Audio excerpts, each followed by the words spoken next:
StarStable has been ticking off their players more than usual of late. In between making this video and the previous one, a few other problems have cropped up beyond the chat room that is in an absolute abysmal state. I've seen people raising their voices over the missing Cloud Kingdom event, and SSO just replying with a sort of "we will never see this event ever again" sort of comment, which is beyond weird, seeing as people liked the event, they just wanted SSO to do more with it, because it was really boring. And SSO's response to that request is just to gut it, like punishing a child by taking away their toy. You little brat. Gotta love this company. I'm of the opinion that the Cloud Kingdom was simply too broken to be kept, and they removed it to give themselves a break from the yearly headache it caused. Like, that thing had a lot of problems. But fine, okay, they can't plan ahead of time for the event to do something interesting. They had to cut the previous event short for basically absolutely no reason, and they can't fix the event because there aren't enough people at the company to fix it. So here we are with no event for June. But then we have a second situation pop up in between that situation. StarStable is now banning players who have reached level 27 because, according to them, you can only reach level 26 without any sort of mods or hacks, which isn't true, because there are players who have reached level 27 organically. They have done so because they have been playing for a very long time, since 2011. They have been there for every event. They have done every quest, and they didn't miss a thing, because they play a lot. So StarStable is now effectively banning players for being loyal? You can't make this shit up, can you? They did apologize at the very least and said they are aware of their mistake. The question is though, why did this happen in the first place? Like, I have said this before, this game needs a level cap. If you had a level cap, no one would have been able to get past the level cap. But you don't have a level cap. I don't understand why not. I just never understood this. But fear not, players, for at the very least, they did fix the chat. You know, the broken chat that we spoke about in the previous video, where children were being exposed to the most disgusting things you can imagine because the AI isn't working and there aren't enough human moderation? They fixed that. How, you may ask? How did they do that in such a short time? By adding a little message in-game reminding everyone what the rules are and that we should be nice to each other. I'm sure that did the thing. Oh, well, what do you know? It didn't. It didn't do jack shit. All jokes aside, if you want to check out the previous video, I'll leave a link here, but suffice it to say, there's never a dull moment in the world of horse games, nor StarStable for that matter. But now that we've covered all the basic incompetence of SSO, which is quite normal at this stage, we were left with a question in the previous video of why isn't StarStable fixing the chat, or hiring moderators, or for that matter, fixing their game. All of this kind of ties in together. And the possible reason is because SSO is possibly in some financial trouble. In this follow-up video, we're going to look at SSO's financial situation, starting from their boom in 2020 and their last numbers in 2023. It's going to be a bit of a drag, but the reason why I think this is important is because StarStable has made some worrying decisions in the last year or so, and no matter how hard we wish it, we can't keep pretending that the company is doing fine. Absolutely not with these numbers. But before we get into all of that, I'd like to thank Zap for bringing all of this to my attention. I sincerely appreciate all of this and thank you. And of course to my Ko-Fi supporters for being more awesome than a Gabuan plushie. South Africa never had these. Let's get into it.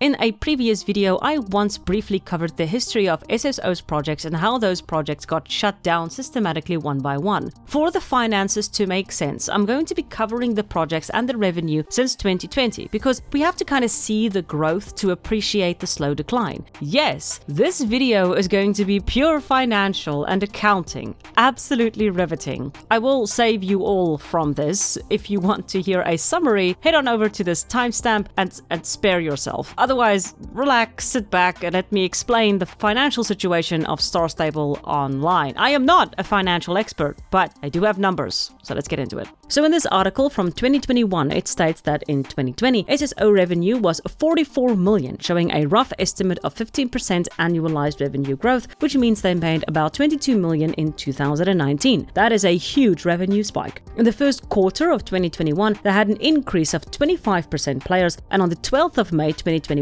I quote, StarStable Entertainment AB announced an almost 40% surge in daily gamers for its signature product, StarStable Online, with players logging accumulating 100 million hours and more than 2 billion in-game chat sessions in 2020. Now, the reason for this spike in revenue is very simple. Lockdown. A lot of people were locked up in their homes and many kids would turn to StarStable to stay in contact with their friends. So this revenue spike was not really natural, in that the company didn't see a steady growth due to smart choices and careful consideration and good marketing, but rather a sudden spike due to outside influence and luck. Between the years 2018 and 2021, SSO would start up a book series, comic series, the Wild Song game, the animated Mistfall series, and would announce Project Curie. If you want to learn more about this specifically, go and check out the video I made here. Now, with some history behind us, we can now look at the report from 2021, which comes from Egmont, the parent company of Nordisk, who are shareholders of StarStable Entertainment. Just to cover this very briefly, a shareholder is, and I quote, "A shareholder is a person or institution that has invested money in a corporation in exchange for a share of the ownership." In the case of Nordisk, they own about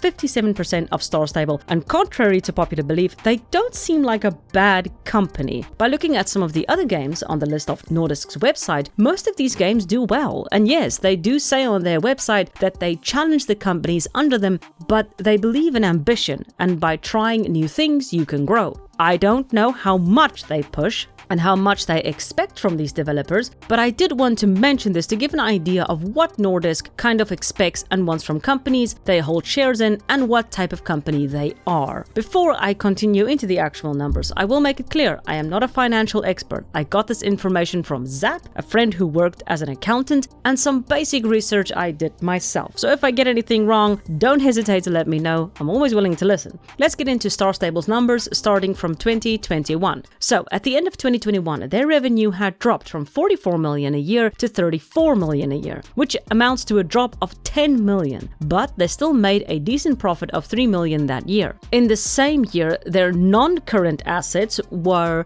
2.7 million. Now, non-current assets are assets that are, as the name suggests, long-term. This includes property and machinery. Their current assets were about 10 million, which is great because current assets include merchandise, inventory, cash on hand, money market funds, and so on. Essentially, items you can convert into quick cash. Current assets help to pay for equipment upgrades, employees, and bills. So current assets are for current problems and are very important. Having this high current asset is very good. In 2021, their current liabilities were 4.6 million. Current liabilities include debts that the company owes, such as taxes, loan maturing accounts, payable interest, unearned income, and accrued expenses. Current liabilities are items that usually have to be paid within a year, so it's a current problem, essentially. In 2021, they had 0 non-current liabilities, which essentially comes down to long-term loans, or a long-term financial problem that needs to be paid or sorted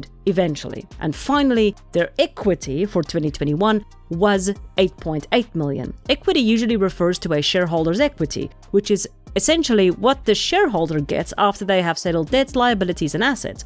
Egmont's share of equity after everything was sorted was 4.9 million. So, a good year for 2021. Now let's get into 2022. By the end of 2022, the comic book series and Mistfall series were all cancelled. This is important, bear with me. For 2022, their revenue had dropped again by 1 million, from 34 million to 33 million. Their profit was negative 3 million. That's quite a drop. The reason we know this is because it is in brackets. I learned something. For 2022, their current assets dropped from 10 million to 5 million. Remember, these assets help to ensure that their employees are paid, so this is already not great. Their current liabilities, which is the current problems, went from 4.6 to 2.8.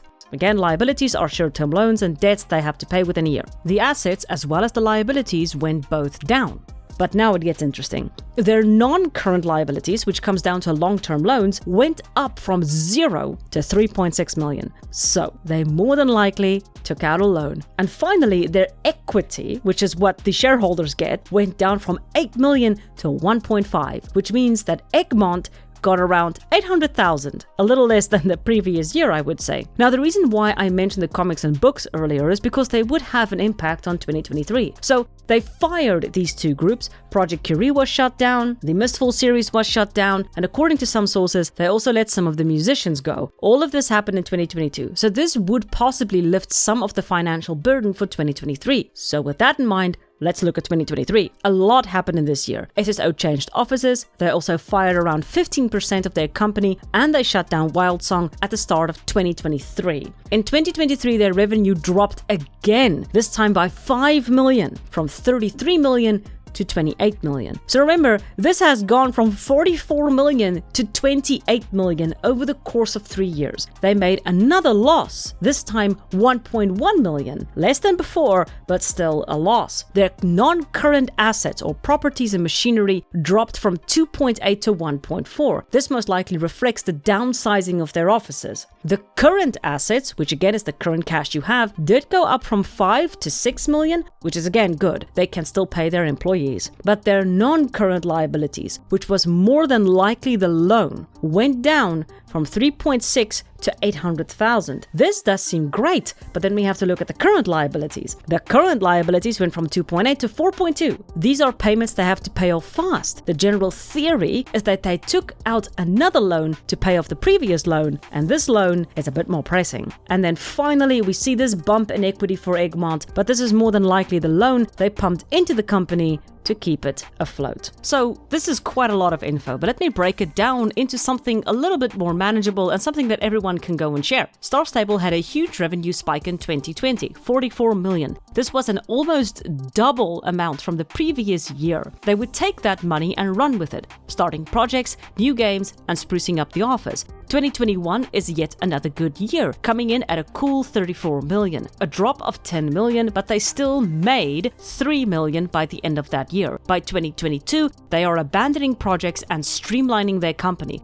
Their revenue dropped to 33 million and their profit to quite a shocking -3 million. By 2023, they have let go of 15% of their company, moved their offices from Stockholm to a smaller one in Sweden, and have shut down Wildsong, one of their active games. Their revenue is now sitting at 28 million, almost half of what it was in 2020, and they have a -1 million in total for 2023. All of this seems very dark and dismal, but there are still some things to consider in all of this. The downsizing happened around the middle of 2023, and this is important because the downsizing could potentially save SSO. If they had done all of this between June and December, it means these changes only account for half of the year, so it could be that these changes might have a slightly better impact, but we'll only know when the newest report for 2024 comes out. But the fact that the revenue is continuously falling is worrying, and the fact that they are in the negatives with their profit is also worrying. The other point to consider is that all of these numbers are very streamlined and simplistic, and as my accountant friend said, the only way to really know what's going on is to see a breakdown of each of those numbers to know exactly where everything is going and where it's coming from. We are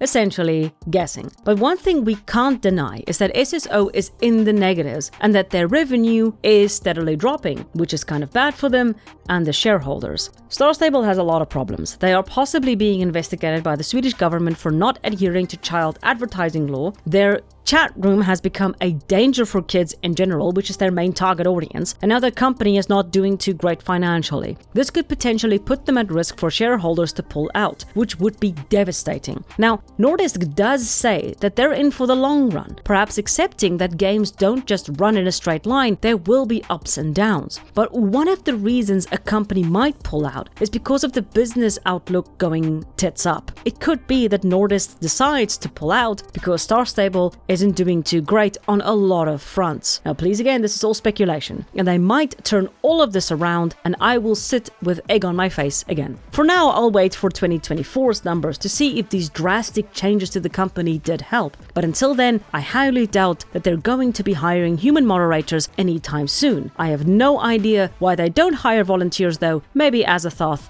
don't like them. You gotta appease the great old ones somehow.